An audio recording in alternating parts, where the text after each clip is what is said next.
방금 읽은 말씀이니 마태복음 9장 1절부터 8절까지의 말씀을 본문으로 우리가 여기에 모인 이유라는 제목으로 하나님 말씀을 함께 나누도록 하겠습니다. 옛날에 어느 나라 임금에게 아주 귀하고 예쁜 그런 사랑스러운 공주가 있었습니다. 임금님 걱정은 이 하나밖에 없는 공주가 결혼 잘하고 시집 잘 갔으면 좋겠어요. 사위에게 나라를 물려주기를 원했습니다. 그래서 전국에 방을 붙였죠. 누구든지 내 딸 공주와 결혼하기를 원하는 사람은 모월, 모일, 모시까지 성문 앞 광장으로 모여라. 이런 광고를 낸 겁니다. 이걸 보고 숱하게 많은 그 나라의 청년들이 한번 결혼 잘해서 출세 한번 해보겠다고 정해진 시간에 성문 앞으로 모여든 거죠. 근데요, 성 앞에는 강이 흐르고 있었습니다. 성으로 들어가려면 성에서 그 다리를 내려주면 그 다리를 건너서 성으로 들어가 했던 것이고, 성과 광장 앞에는 강이 흐르고 있었던 거죠. 시간이 다 돼서 임금님이 성루 위에 올라서 모여든 청년들에게 선포합니다. 누구든지 나의 딸 공주와 결혼하기를 원하는 자는 이 강을 헤엄쳐 건너와라. 이렇게 명령을 내린 거예요. 그런데 그 강에는 악어떼가 득실득실 거렸던 거예요. 배고픈 악어가 입을 쩍쩍 벌리면서 한 놈만 떨어져라. 내가 실컷 배부르게 먹겠다. 이런 마음으로 그냥 어슬렁어슬렁 이 강을 유영하면서 악어떼가 다니고 있었던 겁니다. 그러니 아무도 용기 있게 그 강으로 뛰어드는 청년들이 없었던 거죠. 그런데 갑자기 한 청년이 용기 있게 강으로 뛰어듭니다. 다이빙을 해서 열심히 헤엄쳐가지고 드디어 강을 건너고 성으로 들어갔어요. 임금이 그 청년을 보면서 그래, 내 사위가 되려면 저 정도의 용기는 있어야지. 흐뭇한 마음에 그런데 자네는 어떻게 그렇게 용기 있게 강으로 뛰어들어 헤엄쳐 들어왔나? 이 사람이 얘기합니다. 누가 밀었는데요? 재미가 없나 보죠. 여러분, 우린 지금 예배당에 나와 있습니다. 그리고 이곳은 하나님이 계세요.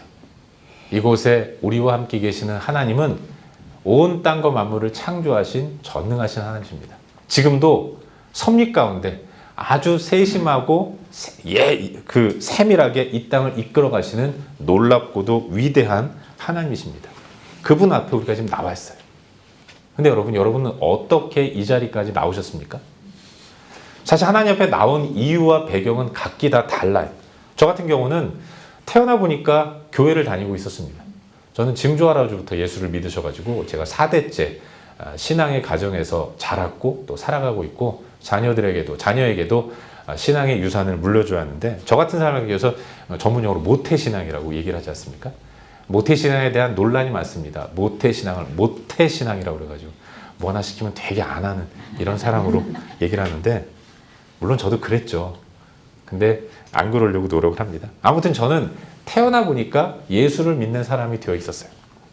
그런가 하면 어떤 사람은 사업이 너무나도 힘들어서 돌파구 한번 찾아보려고, 하나님 믿으면 좋다더라. 하나님이 복 주시면 사업 잘 된다더라. 이런 생각으로 하나님 앞에 나온 사람도 있는 겁니다. 제가 한국에서 청년 사역할 때 만났던 한 자매는 대학을 졸업하고 잠깐 유학을 갔다 와서 직장 생활을 좀 하다가 야심차게 사업을 했습니다. 무역 사업을 했는데 너무너무 안 되더라는 거예요. 그래서 직원들 월급은 줘야겠고 돈은 없고, 그래서 아침 저녁으로 직장인들에게 영어로 전화로 영어 가르쳐주는 수업까지 하면서 그렇게 열심히 사업에 매달렸는데 정말로 안 되더래요.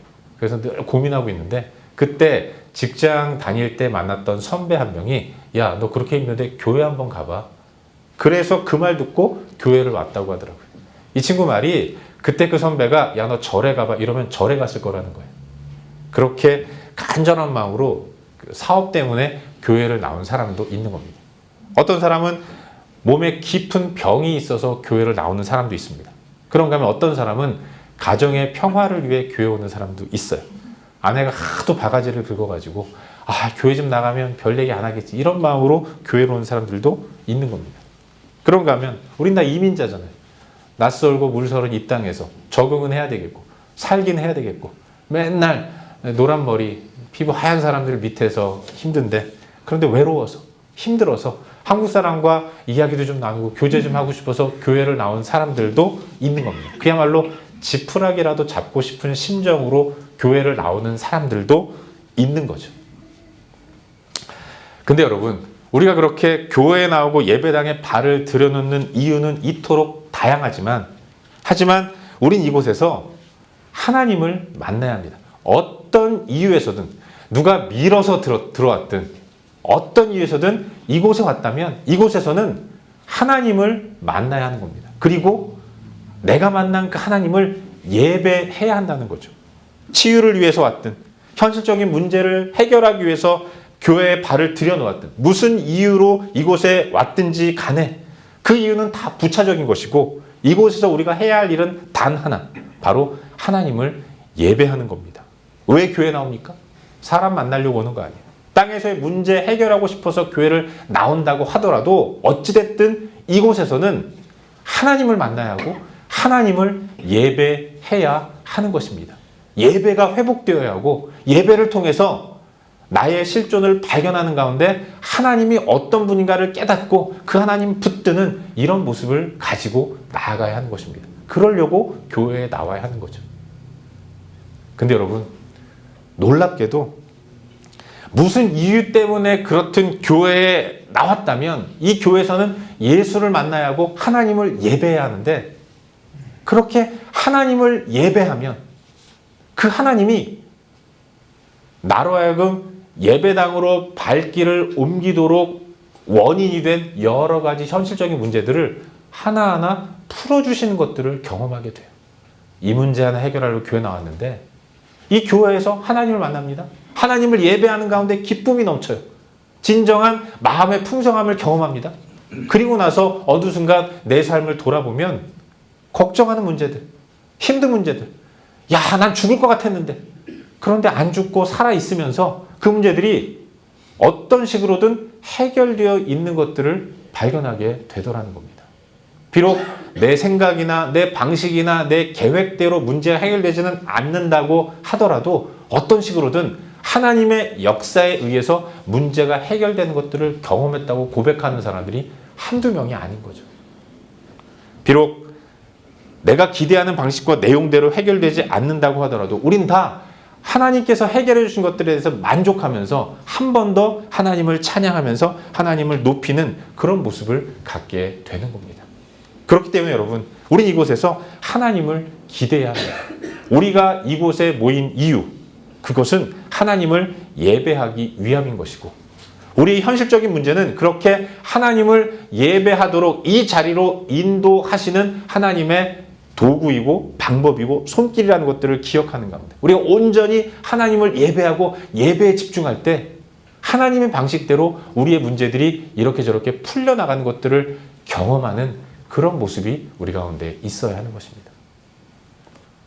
여러분 잘 아시다시피 우리 예수님이 이 땅에 계실 때에는 가는 곳마다 수많은 사람들이 예수님 주변에 있었어요. 예수님이 사람을 모으신 것이 아니라 예수님 주변으로 사람들이 모여든 겁니다. 예수님 모여라 하신 것도 아닌데 어떻게 그렇게 귀신같이 예수님이 계신지를 아는지 예수님 계신 곳에는 수많은 사람들이 모여들어서 그야말로 인산인해, 사람으로 산을 이루고 사람으로 바다를 이룬 것 같은 엄청난 군중이 모였어요. 근데 여러분, 예수님 주변으로 모여든 수많은 사람들이 예수님을 찾는 이유도 마찬가지였던 겁니다. 다 각기 저마다 자기만의 이유 때문에 예수님 앞으로 나왔던 겁니다. 그리고 그 이유는 철저하게 땅의 문제였다는 것을 알 수 있어요. 어떤 사람은요, 예수님이 병을 치유하시는 아주 훌륭한 의사라고 생각했기 때문에 예수님 앞으로 나왔습니다. 손대는 사람마다 아픈 부위가 다 나아요. 귀신 들린 사람이 선망 증세를 나타내며 소란을 피우는데 예수님이 등장하시면 완벽하게 그 귀신이 쥐죽은 듯 조용해지는 이런 일들이 벌어지는 겁니다. 그걸 보기 위해서 예수님 주변으로 모였던 거죠. 아픈 사람은 치유받기 위해서, 안 아픈 사람은 치유하시는 예수님을 보고 싶어서 그렇게 예수님 주변으로 수많은 사람들이 몰려들었어요. 어떤 사람은 예수님의 가르침에 푹 빠졌습니다. 여러분, 예수님은 율법 해석도 많이 하셨잖아요. 그런데 그 예수님의 해석이 다른 율법 교사들이나 율법주의자들의 해석과는 다르게 엄청난 권위가 느껴진 겁니다. 경외감을 줄 정도로 감동을 주었던 거죠. 속이 다 시원해지는 걸 느끼는 거죠. 진리에 대한 새로운 깨달음을 얻는 가운데 마음이 좋고 시원해서 계속해서 저분 말씀 한번 들어보겠다 그러면서 여기저기 돌아다녔던 거죠. 하지만 여러분, 우리가 한번 생각해 봐야 될 것이, 예수님 주변에 모인 사람들은 다 그렇게 각기 저마다 자기만의 이유 때문에 그 문제와 자신의 일들을 해결하기 위해서 예수님 앞으로 모여들었지만, 사실 우리 예수님은 그런 일 해주시려고 이 땅에 오신 분은 아니라는 것입니다.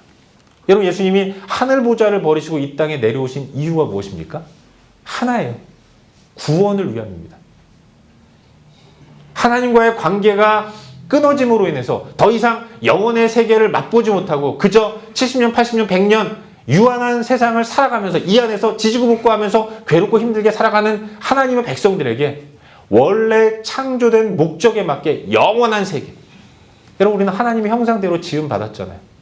하나님이 영원하신 분인 것처럼 우리 또한 하나님의 형상대로 지음받은 존재로서 영원히 사는 존재였던 것입니다. 그런 우리가 하나님 앞에 범죄함, 하나님처럼 되려고 하는 교만 때문에 하나님과 관계가 끊어진 것이고, 그 이후부터 우리에게는 유한한 세상이 펼쳐진 겁니다. 우리가 죽어요. 죽음의 멸망이 찾아오는 겁니다. 그래서 한계를 느끼고 힘들고 고통 가운데 살아가는 우리에게 영원한 세계를 선물해 주시기 위해서 예수님은 이 땅에 오신 것입니다. 저들은 땅에서의 필요를 채워달라고 주님 앞에 나오지만 예수님은 그들에게 진정한 하늘의 세계, 영원한 세계, 그걸 선물해 주시기 위해서 이 땅에 오신 겁니다. 예수님이 이 땅에 오신 목적을 밝히시지 않았습니까? 요한복음 10장 10절. 내가 온 것은 양인 너희들로 하여금 생명을 얻도록 하고, 내가 주는 생명, 영원한 생명을 너희들이 얻으면 매일매일 풍성하고 행복한 삶을 살아가게 된다. 그것 선물해 주려고 영원한 생명과 풍성한 삶을 허락해 주시기 위해서 예수님은 이 땅에 오신 거예요. 그 예수님이, 영원의 세계를 선물해 주시기 위해서 이 땅에 오신 예수님이 이제 땅에 내려오셔서 선물 받을 인간들을 보는 겁니다. 한 명 한 명 쳐다봐요. 아우성칩니다. 그야말로 고통 가운데 있어요. 아파서 죽겠다. 귀신 들려 괴롭힘 당한다. 율법의 내용을 몰라서 이렇다 저렇다 서로 해석하면서 네가 맞다 내가 맞다 하면서 싸워요. 뭐가 진리인지 모르고 서로 다투는 그런 그야말로 아수라장 같은 인생을 살아가는 백성들. 그들을 보면서 예수님이 긍휼한 마음이 생기신 거죠. 그래서 예수님이 그들의 현실적인 필요들을 하나하나 해결해 주셨어요. 고쳐주신 겁니다. 치유해 주시고 진리를 가르쳐 주시고 하나하나 회복시켜 주신 것입니다. 가는 곳마다 예수님 앞에 나온 사람들이 다 그런 사람들이니까 치유하시고 가르치시고 회복시켜 주셨어요. 근데 어느 순간 그 예수님의 치유와 회복과 권위 있는 가르침에 매료된 사람들이 그때부터는 예수님을 그런 분으로만 인식한다는 거죠. 그것만을 위해서 예수님 앞에 나오는 겁니다. 여러분, 예수님은 그들에게 주고 싶은 것이 있었어요. 죄사함을 통해서 구원과 영생이라는 영원한 세계, 정말로 필요하고 완벽한 것들을 선물해 주기를 원하신 겁니다. 하지만 예수님을 찾는 저들은 말합니다. 그거 다 필요 없다는 거예요. 그런 거 다 필요 없고 지금 당장 내 앞에 떨어진 이 문제, 이거나 좀 해결해 주십시오. 어떻게 나 좀 해주십시오. 하나님 앞에 예수님 앞에 이런 간구만 올려드리고 있는 거죠. 하늘의 세계를 선물하고자 하는 예수님을 향해서 땅의 세계의 문제만 해결해 달라고 요구하는 인간 목소리. 이게 계속 되어 온 겁니다.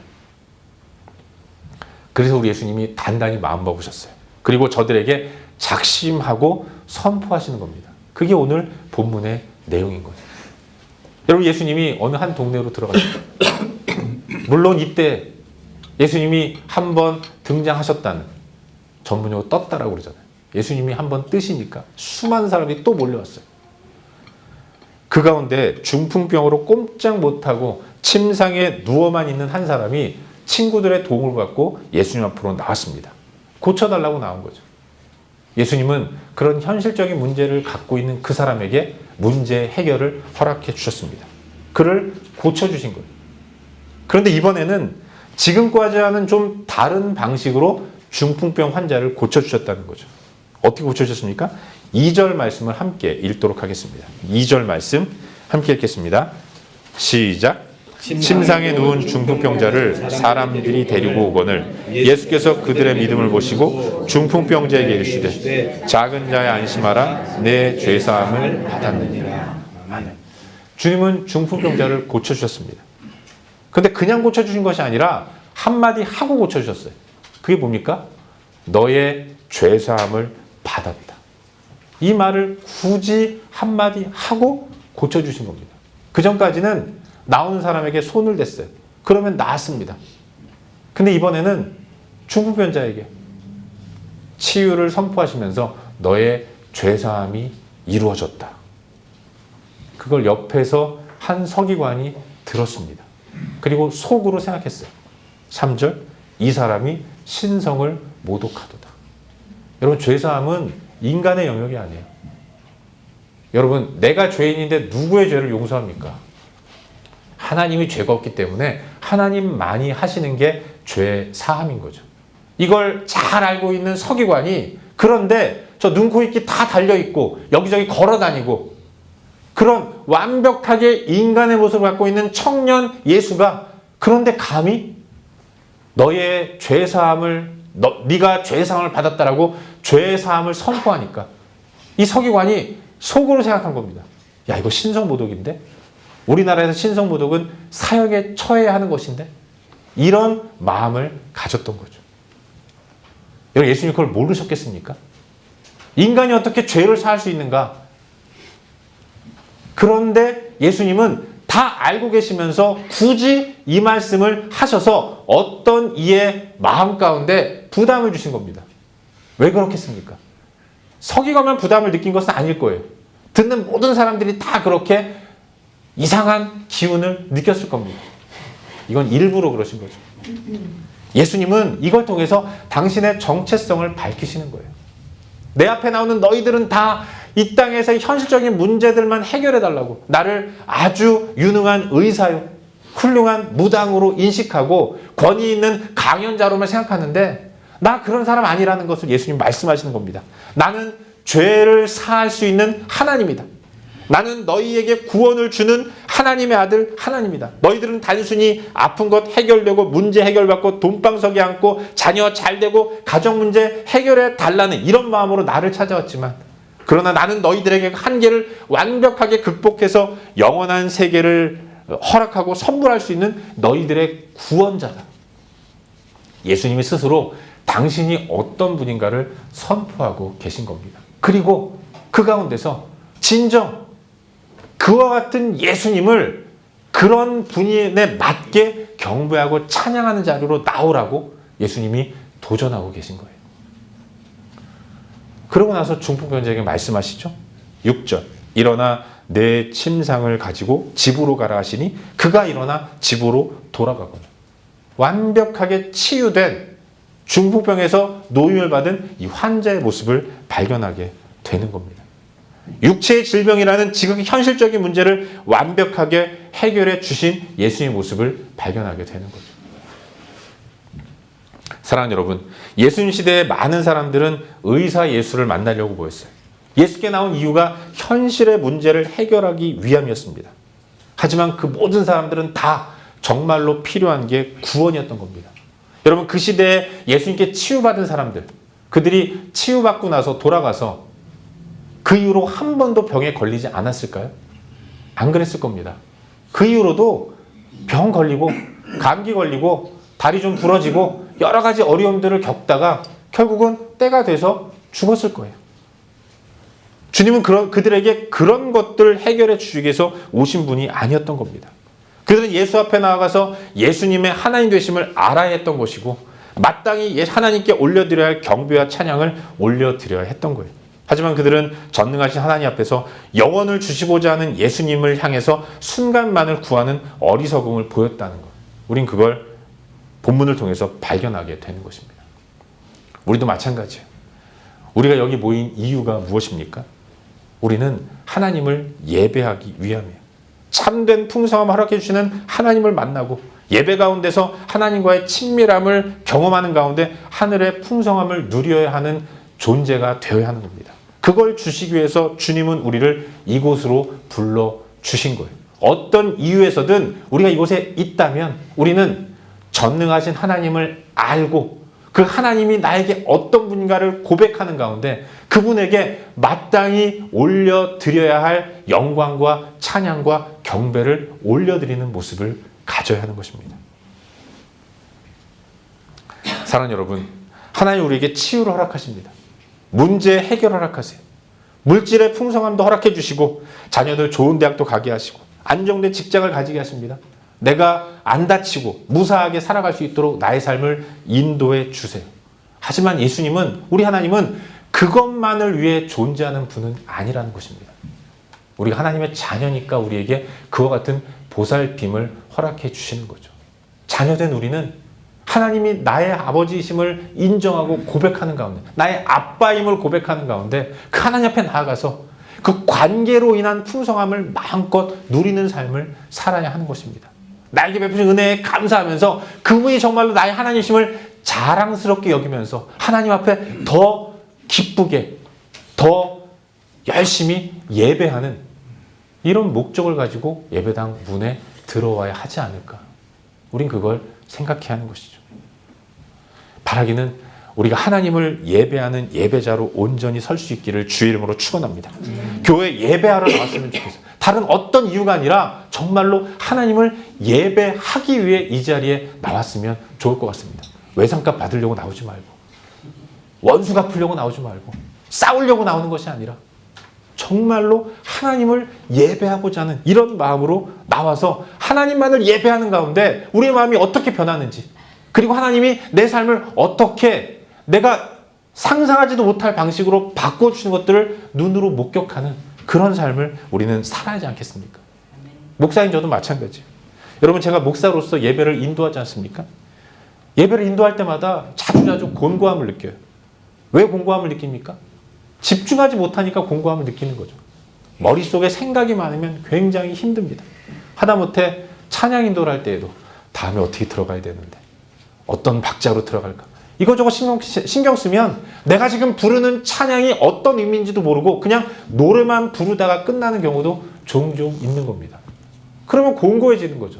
하나님과의 관계가 막혔는데 내 삶에 어떤 문제가 제대로 풀어질 수 있겠습니까? 그래서 하나님께만 집중하려고 해요. 여러분, 제가 찬양할 때 눈을 감지 않습니까? 여러분 보면 제 마음이 자꾸 여러분에게 주목이 될까봐 종종 눈을 감아요. 하나님께 집중하고자 하는 소망의 행동인 겁니다.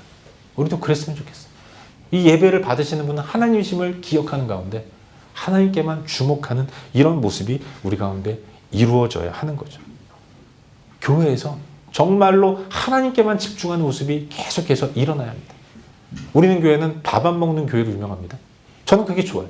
한국 교회는 주방 봉사하는 이런 것들 때문에, 주방 봉사하시는 분들은 온통 주방에서 이루어지는 끓고 있는 밥, 국, 반찬, 이거 생각에 예배에 제대로 집중하지를 못해요.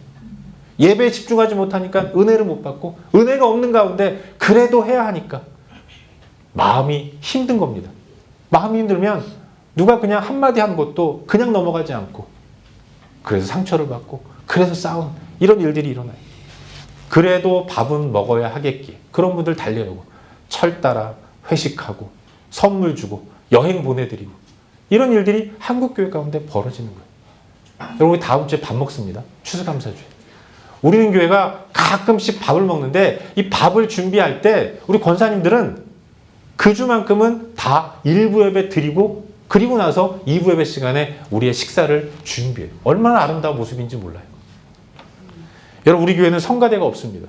어떤 분은 야, 무슨 놈의 교회가 성가대도 없냐 이렇게 말씀하시는데, 여러분, 그런 겁니다. 어느 순간 하나님께 올려드리는 찬양이 사람들에게 들려주는 찬양으로 변질될 수가 있다는 거예요. 그러다 보니까 성가대원들이 하나님께 집중하지 못하는 겁니다. 하나님께 찬양하면서, 찬양이라는 게 하나님을 기쁘시게 해야 되는데, 이 노래 하면서 듣는 사람들이 너 틀렸다, 음정 틀렸다, 왜 선곡을 그렇게 했냐 이렇게 얘기할까 봐 계속해서 사람들만 의식하는 모습이 일어날 수 있다는 겁니다. 우리를 대표해서 하나님께 멋진 찬양을 올려드리라고 하는데 정작 찬양을 받으신 하나님보다는 이 노래를 듣는 사람들, 앉아있는 성도들을 의식하느라고 음정박자 안 틀리려고 그 가사의 의미가 무엇인지 묵상하지도 않고 계속해서 노래 연습만 하다가 찬양을 한다면 여러분 그게 온전한 찬양이 될 수는 없는 거 아니겠습니까? 그런 의미에서요. 우리는 교회는 굉장히 많은 성가대원을 가지고 있어요. 여러분들이 다 성가대원인 겁니다. 함께 우리가 비록 사부로 화음을 맞춰도 노래하지는 않지만 그 가운데서 정말 이 찬양의 가사처럼 하나님은 그런 분이십니다. 하나님은 높임을 받으십시오. 이런 마음으로 우리가 하나님을 찬양할 수 있다면 우리가 다 성가대인 것이고 그래서 그 누구도 어떤 인간도 드러나는 것이 아니라 하나님만이 영광을 받으시는 예배가 되는 것. 그런 예배를 지향하며 나아가야 하는 것이죠. 예배 감격 속에서 하나님을 섬기는 자이기 전에 예배를 하고 하나님을 누리는 자가 되어야 하는 것입니다. 그게 이루어질 때 우리 가운데 진정한 만족과 풍성함이 이루어진다는 것을 잊지 말아야 돼요. 바라기는 우리의 기대와 바람과 소망이 예배의 감격이 될 수 있기를 바랍니다. 교회에 한 걸음 한 걸음 운전을 하고 다가오는 동안 하나님을 기대하는 그런 모습이 회복될 수 있기를 바랍니다. 교회에서 우리가 맛보아야 할 것은 유력한 사람들과의 교제가 아니라 말통하는 사람들과 어울리는 것이 교회에 나온 목적이 아니라 정말로 하나님과의 친밀한 교제의 풍성함을 누리는 것. 이것이 우리가 예배당에 나오는 진정한 목적이 됨으로 인해서 학생들이 공부하러 학교 가듯이 교회에 예배하러 나오는 이런 모습이 이루어지고 기왕 믿는 것, 우리가 믿는 하나님을 좀 더 알기를 바라며 하나님 알아갈 때 얻어지는 기쁨과 풍성함 우리 가운데 느껴지는 이런 모습으로 나아갈 수 있기를 바라요. 여러분 제가 100% 개런티 하는데 우리 하나님은 알면 알수록 더 좋은 분이에요. 어떤 사람은 알면 알수록 실망하는데 우리 하나님은 알면 알수록 더 좋은 분입니다. 그 하나님을 오늘은 또 이번 주에는 어떤 하나님을 내가 경험할 수 있을까 기대하는 마음으로 나아갈 수 있으면 좋겠어요. 초대교회는요. 함께 모여서 예배하는 가운데 하나님이 어떤 분인가를 계속해서 깨달았어요. 그게 너무 좋아서 예배 끝나고 이 집 저 집 돌아다니면서 함께 모여가지고 떡을 떼고 교제하면서 나는 이런 하나님을 경험했다. 너는 어떤 하나님을 경험했니? 서로 교제하는 가운데 하나님만이 드러나는 아름다운 교회였다는 겁니다. 이 목표를 가지고 나아가는 우리가 될 수 있기를 바랍니다.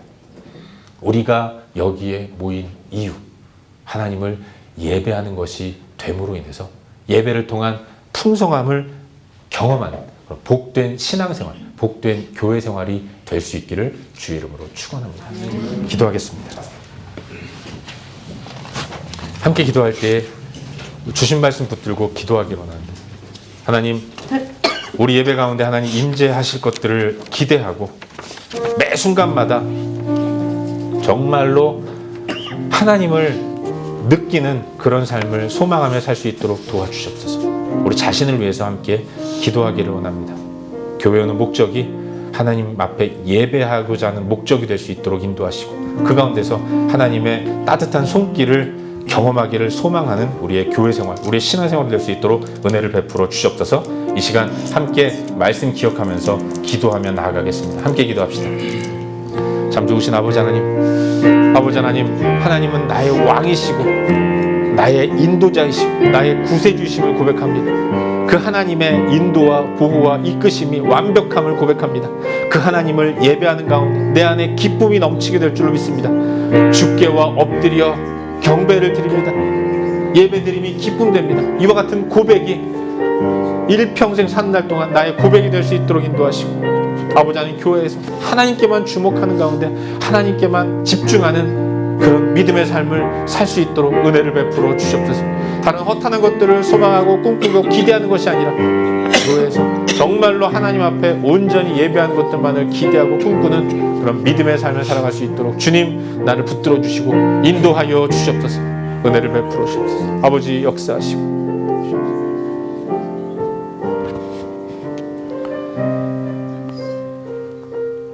참 좋으신 아버지 하나님, 우리의 소망과 바람이 하나님이 되기를 원합니다. 이 땅에 필요가 정말로 절실할 때도 있지만 그러나 하나님이 나의 왕이시기에 내가 두려움 없이 나아가게 될 줄로 믿습니다. 어린 자녀들이 아빠 엄마 때문에 아무 근심 걱정 없이 편안하게 살아가지만 돈도 없고 몸도 약할지라도 당당하게 살아갈 수 있는 것처럼 우리 또한 땅에서 비록 힘들고 고단할지라도 하나님이 나의 아버지 되시고 그 하나님이 나의 삶을 이끌어 준다는 사실을 확신하는 가운데 하나님 한 분만으로 진정한 만족을 누리는 복된 믿음 생활, 교회 생활 할 수 있도록 은혜를 베풀어 주시옵소서. 감사드리고 예수님의 이름으로 기도하옵나이다. 아멘.